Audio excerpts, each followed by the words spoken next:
பக்கத்துலேயே இருக்க குழந்தைங்களுக்கு எவ்வளோ அழகாக உட்காந்துருக்கு பாருங்கள். சேவக்கோழி அமைதியாக உட்காந்துருக்கு. என்ன பண்ண போகுதுன்னு தெரியல. அதோட கொண்டைகள்லாம் அழகாக இருக்குது பார்க்க. திடீர்னு பறந்தாலும் பறந்துடும். பறந்தாலும் அதை வந்து வீடியோ பதிவு பண்ணிவிடும். பறக்கலை, நடந்து தான் போகுது. ஏன் இன்றைக்கி நடந்து போகுது பறக்காமன்னு தெரியல. சோர்வாக இருக்குது. நேற்று மழை பெஞ்சுது பயங்கரமாக. அதனால் அமைதியாக போயிட்டுருக்கு. ஒரு நாள் சேவக்கோழி இதே மாதிரி ஒரு பெருசாக ஒரு சேவக்கோழி இருந்துச்சு. அது பார்த்தா அந்த வைக்கப்பொருளில் நூல்லாம் சுற்றி வைக்கக்கட்டு வரும் ரோல் பண்ணி.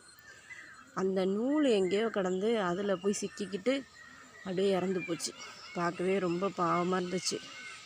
அப்போ நான் வீடியோலாம் எடுக்கலை, மனசு சரியில்லை. அதனால் அப்படியே விட்டுட்டேன். கோழியெல்லாம் சாப்பிட்றாங்க நிறைய பேர். நாங்கள் சாப்பிட மாட்டோம். எனக்கு இப்போ சைவம் நான். அதனால் கோழி வந்து எதுக்கு வளர்க்குறோன்னா குழந்தைங்களுக்கு முட்டைக்காக வளர்க்குறோம். நீங்களும் இந்த கோழி வளர்த்து, இந்த மாதிரி கோழிகள்லாம் வளர்த்து முட்டையெல்லாம் குழந்தைங்களுக்கு கொடுங்க. சேவக்கோழி இன்னும் பறக்கவே மாட்டேங்குது. வெயிட் பண்ணிக்கிட்டே இருக்கேன், பறக்கவே மாட்டேங்குது. அந்த பெட்டை கோழியெல்லாம் துரத்தும். அப்போ பார்த்தா பயங்கரமாக ஓடும்.